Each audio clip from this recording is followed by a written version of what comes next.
Folks, we're back at you and gloves off, and we're going to start the debate. So I'm going to give everybody about a couple of minutes to share, and then we can go ahead and start.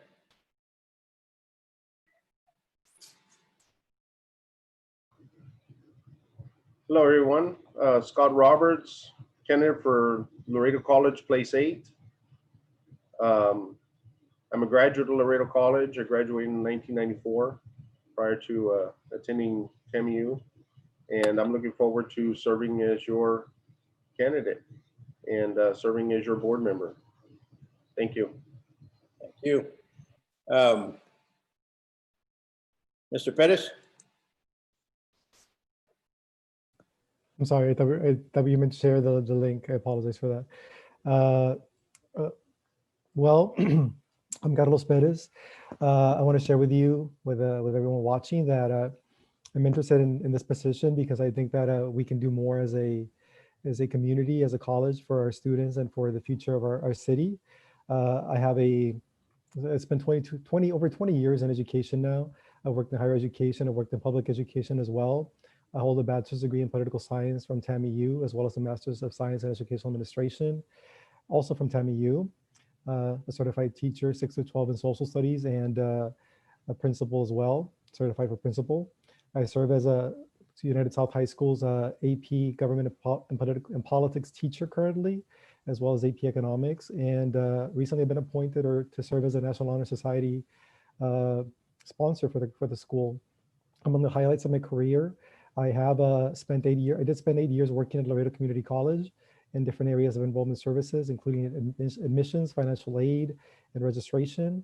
I also worked at Pikes Peak Community College in Colorado, where I served as the college's director or coordinator for the one-stop shop at 3 campuses that we served with a large military population. And like I said before, I look forward to serving the community in this capacity, in this role, if elected, and to doing what we can do for our community, the best we can do for our community. Well, thank you, gentlemen. We're going to go ahead and start the questions, and the questions will be, first one's going to be directed to Mr. Pettis. We're going to start off with, in particular with the pandemic, should we create new tracks for faculty members who are unable to harness technology to teach hundreds or thousands of students, both residents and remote? Should we have more differentiated types of faculty roles? If so, should the potential be compensated a little bit higher? Well, during the pandemic, I've seen that we've all, as teachers and faculty, I'm a teacher myself, like I mentioned, we've had to adapt to new methods, new strategies for teaching.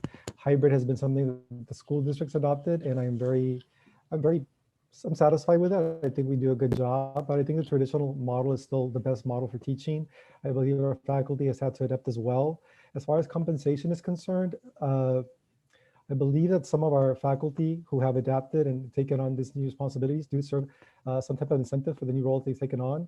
I'm not sure about making that a permanent raise to their salaries, but for the time being, while we go through this crisis, I believe that an incentive is something we should look at, especially since they're having to work from home and use their own equipment, computers, technology, all of that. That hasn't been taken into account by the college. I mean, you can always go on campus, like I'm on campus this 3 weeks, but that is something we do need to look at, compensation for that.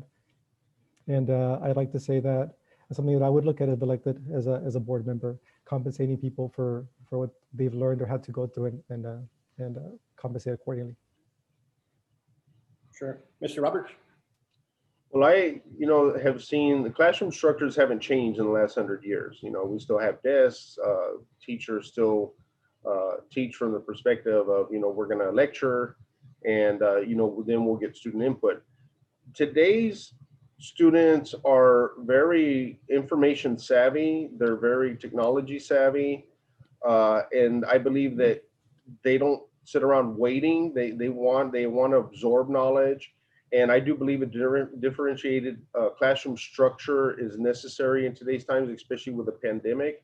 And, the teachers that are willing to adapt to that and the teachers that are willing to keep traditional classroom settings, I think is great, but we need to start evaluating those job positions to increase their salaries in order for them to be able to adapt to move into more technological ability to reach out and recruit and also teach in different methods other than just classroom lecture. I mean, hands-on instruction as well as collaborative instruction has driven education for the last 6 months, and I really believe that that's the future of what we're going to be seeing.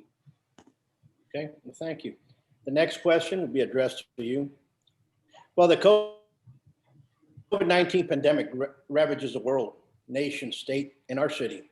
Will most institutions survive these disruptions in roughly their current form? And if so, which types of schools are the most vulnerable? And what opportunities emerge for us here at Laredo College?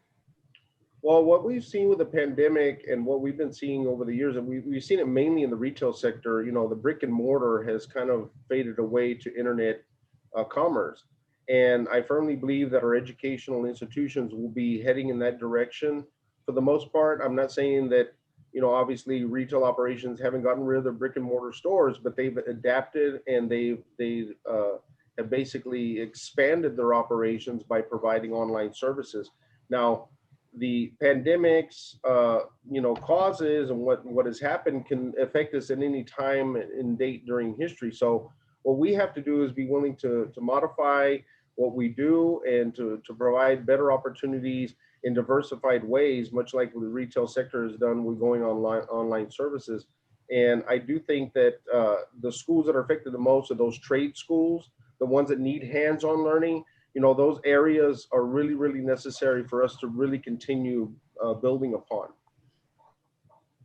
Mr. Pettis? Well, I feel that the pandemic has affected schools. I think that the schools that will be most affected by this will be, like Mr. Roberts said, it'll be the trade schools, Texas State Technical Colleges, schools that are funded by the government, by the state government. We're funded primarily by local taxes and tuition. So I don't see us affected as much as schools that are funded by the state governments, like our Texas State Technical College system or the universities. Those are the most vulnerable, and also for-profit schools are vulnerable as well in this environment. A lot of them have gone away already. As far as technology, we've had for the last, as long as I've been in education, higher education since 2009, we've had online versions of instruction, and those have been there for at least 10 years. Some hybrid models have existed as well, people getting their master's and doctoral degrees through hybrid models. So that has not changed. I don't see that changing in the future. The opportunities that have emerged for us, I believe, as a community college are the opportunities for our faculty and staff now to be more or better prepared to do both online training, online teaching, hybrid teaching, and at the same time, traditional teaching as well.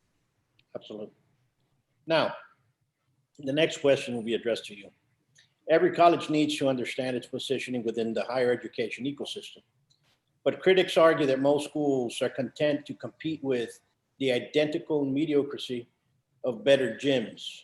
For what, with whom, and on what dimensions should our institution compete against? Well, Laredo College competes. Laredo College was started as an institution back in the 1940s to serve GIs that were returning from military service. So it started as a trade vocational institution. I think we should always remember that when we talk about Laredo College. I know that now it offers 4-year degrees, has a BSN in nursing, and they're talking at the August board meeting about offering a degree in another field. They're trying to get it approved through SACS and the coordinating board.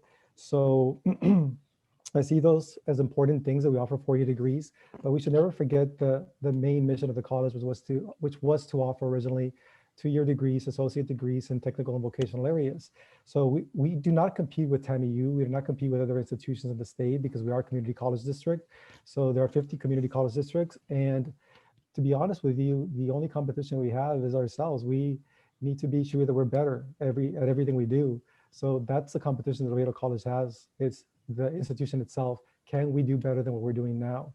And not compete with TAMU, not compete. There's no other institutions for us to compete with, essentially. Thank you. Mr. Roberts? Well, I've always seen Laredo College as an independent, unique college and not having any competition whatsoever. I think the only competition we have is ourselves and our lack of vision of where we need to pursue avenues and create new dimensions in the way that we actually promote our community and get our students involved in our community and developing other avenues and pathways to create better jobs, manufacturing and so on within Laredo.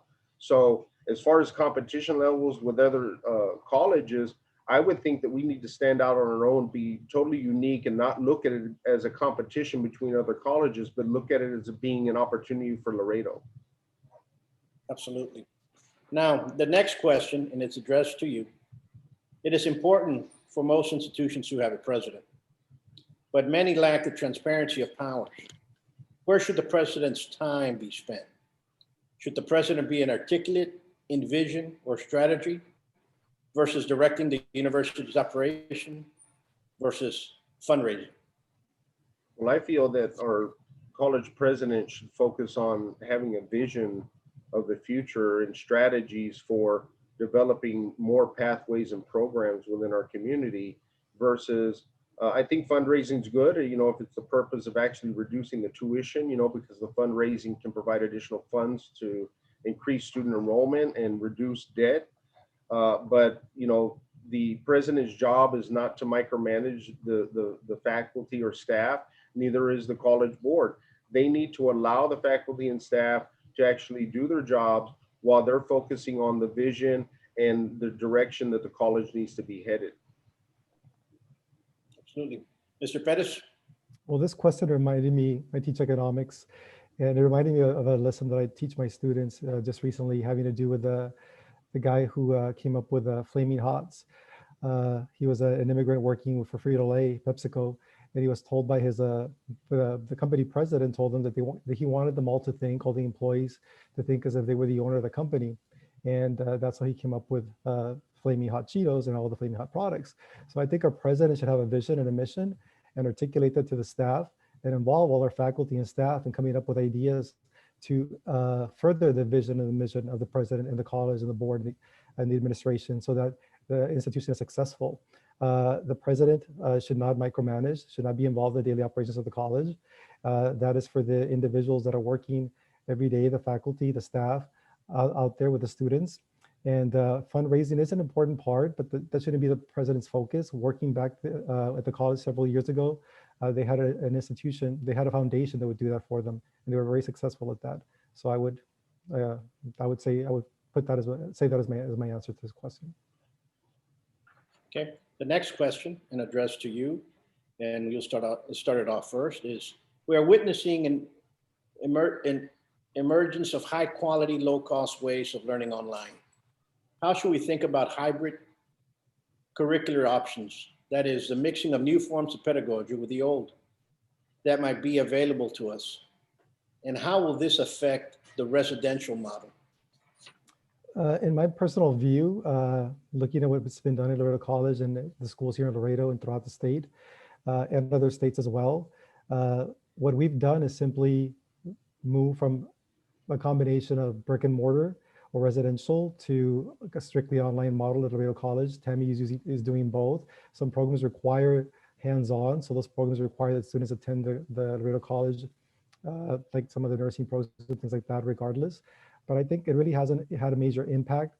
The pedagogy has changed because now we have the hybrid models along with more online learning. But I think for future purposes, our instructors, our faculty members are more now well-versed when it comes to using technology in the classroom. I, as a teacher, have become very well-versed in using technology to teach online hybrid courses. Those are some things I never did before. So I think it has benefited our community college or our college by providing those skills, those resources to our faculty and staff so that they can provide lessons or instruction, not just traditionally, but also online in a hybrid manner. One thing I will tell you is that I'm married to an advisor. She's been an advisor for almost 10 years. And students will always tell her, I prefer to see a professor or instructor in person than an online course. That's what students prefer. Absolutely. Now, the next question is directed to you. Mr. Roberts, continue. Well, I think, focusing on getting in the school districts involved more in the dual enrollment, dual credit courses is really helping enhance and accelerate the educational opportunities in the community. I think we need to continue and expand on that model. I do believe that traditional and online courses are beneficial. Obviously, like I mentioned, the retailers, aren't getting away from brick and mortar, but they went into a different commerce of using online, sales. I think that the Laredo College has that opportunity to do that with online courses as well as having brick and mortar classrooms, especially for our skilled jobs. I think it's very important to have that. Thank you. Now we'll go ahead and do the next question. And the next question is, and you'll start off, Mr. Roberts, is funding models vary widely based on family income. Is the student debit crisis as bad as journalists claim? Will there be new pathways for students with limited financial resources available? I believe so. I think moving away from the models of student loans, the student loans have been really detrimental. We have a very highly skilled, highly educated workforce in Laredo now that all have gone to college, but they have graduated with massive debt. And I think, working closely with our school districts, not only locally, but regionally, to provide opportunities through our other school districts with the dual credit and early courses that they can get credits prior to entering college would reduce the amount of debt that they would actually graduate with. I think it's a great benefit for us to start looking at earlier opportunities for our students to get credits so they're not massing amount of debt when we have no job opportunities once they graduate. Absolutely. Mr. Pettis? In this particular question, I guess what I would say is that as a parent of somebody who already went through college, while I consider our debt problem to be in this country to be a major issue, it's over close to $1.7 trillion right now. It's even higher than credit card debt, which is about 1 trillion. I teach this as well. One of the problems I have with eliminating student loans completely from our institutions is that we are excluding the middle class. Like, for example, my daughter could not have attended Laredo College were it not for the honors program. So one of the things that I often hear board members say, and even the college president at board meetings, is that they're very proud that they don't offer student loans. Well, federal student loans have a 6 or 5% interest rate, 30-year repayment period, and even I'm paying them back now, but they're very proud they don't offer them. And at the same time, they're proud that students are able to get private student loans. Private student loans have high interest rates and you never pay them back. So in order to serve all of our community, not just those that qualify for full Pell Grants or full financial aid, we need to look at the program and make sure that we are offering student loans for certain federal student loans for certain individuals in our community. At the same time, the whole student loan program federally needs to be revamped completely. It shouldn't work the way it's working currently. Absolutely. Now, you all both have 2 minutes for your all's closing, and inform the audience which one of you they should choose to represent them at the board. You'll start off first, Mr. Pettis. Okay. Well, I think that I thank Mr. Roberts for being here with us today. I'm sad to see that Ms. Ramos is not. Thank you, Ms. Roberts. I appreciate that. I think this is very important that people get to know us, their candidates for college, Laredo College Board. One of the things that I was looking at before coming on here was a quote from Thomas Jefferson that said, "Educate and inform the whole mass of the people. They are the only sure alliance for the preservation of our liberty." Well, we're not talking about liberty here, but we're talking about the future of our college and our community. And if we're going to preserve and make sure that our community, our students are successful, our future leaders are successful in our community, and that our community thrives, that we need to be here for our people, for our community, and so they can listen to us and listen to what we have to say, what we stand for, what we're going to do if elected. And I think Mr. Roberts and I are in agreement on a lot of issues. I would like to have seen what Ms. Ramos stands on these issues, but I just like to thank him and take the opportunity to ask the voters that, let the voters know that I am here to serve you. I'm a servant. I don't serve any public interest. If you look at my spending reports, it's money that I spent and a couple of donations from individuals, not from any corporate entities. That's who I'm here to serve, the community. And a vote for me is a vote for yourselves, for the community, because I am beholden to those who would help get me elected. So thank you very much for taking the time to watch this. And I look forward to serving you on the board if elected in 2019, starting in 2021. Thank you. Mr. Roberts? Well, thank you, Mr. Perez. I do believe that Laredo has a win-win opportunity here. I think either candidate, myself and Mr. Perez, would be excellent board members for Laredo. What I didn't mention on the outset is I did graduate from TAMU with a bachelor degree in computer science.